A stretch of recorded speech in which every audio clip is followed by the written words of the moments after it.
Hey there, Darren LaCroix. Friday night out at the pool, a crazy night in Vegas by the pool with no one around. Thank you. Sweet. It's supposedly closed. Oh well. Anyway, your pipe dreams. You ever have a pipe dream? Or know someone who had a pipe dream that they truly weren't realistic? Well, I went to back right after I graduated college. I was trying to figure out what I'm going to do with my life, and I don't remember where I came across the idea, but I found this thing. It was a modeling / acting magazine called Faces International. Put it in the chat if you've ever heard of it.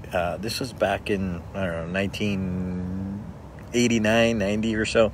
Anyway, it was this thing where you paid them a whole bunch of money and they put you in this magazine and they got it in front of casting directors, and it was, hey Cynthia, it was like this cool, like, ooh, I could get discovered. And I thought, how cool would that be? Now, I still lived in Massachusetts and I paid all this money and I took a course. I do remember a lesson, which I still think about and serves me today, that the class, now it might have been a good sales pitch, which I think it was, but that's okay. I still remember the lesson to this day. I remember that the guy got up in front of the class and talked about it, and he literally tried to talk us out of pursuing our dream of acting. And I remember just sitting there like, what are you doing? Why are you talking this way? That we shouldn't act, and there'll be a billion auditions we go on and you're going to get rejected. And he just went on, and I'm like, what? And he goes, so look, if this ain't for you, like, get up and leave right now, because this is not going to be easy. I remember looking around like, what is this guy saying? And then he said, if you're still here, good. You have a chance.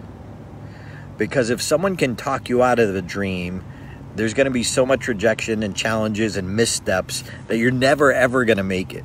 So I remember that lesson, and I try to use it, not as a sales pitch, but try and tell people, look, if you want to be a professional speaker, like, it ain't going to be easy. Yeah, the stage part is fun, but 95% of what you're doing is marketing yourself, writing articles, creating content, building your following. And so it isn't like the excitement part. The excitement part is giving the speech in front of thousands of people, and yeah, that's kind of cool.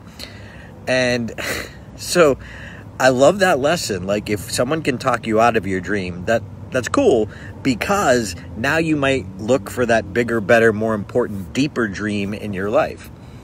And I remember I went skiing, and I was there with someone who was a big influence in my life around this time. And I was telling them about this, this thing that I was investing in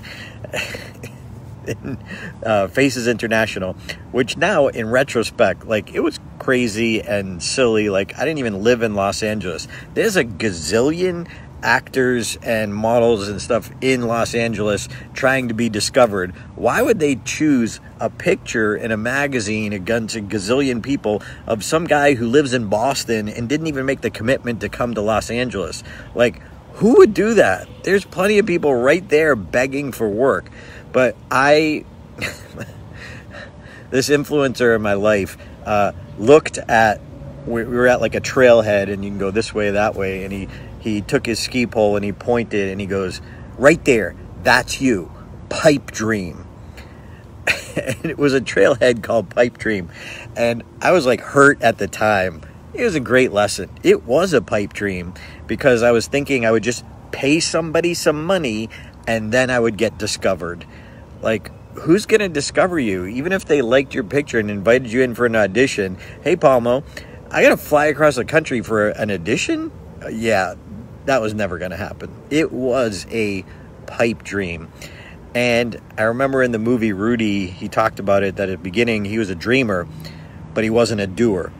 And I can so relate to that. Early on, I just wanted to be discovered. I thought it would cool.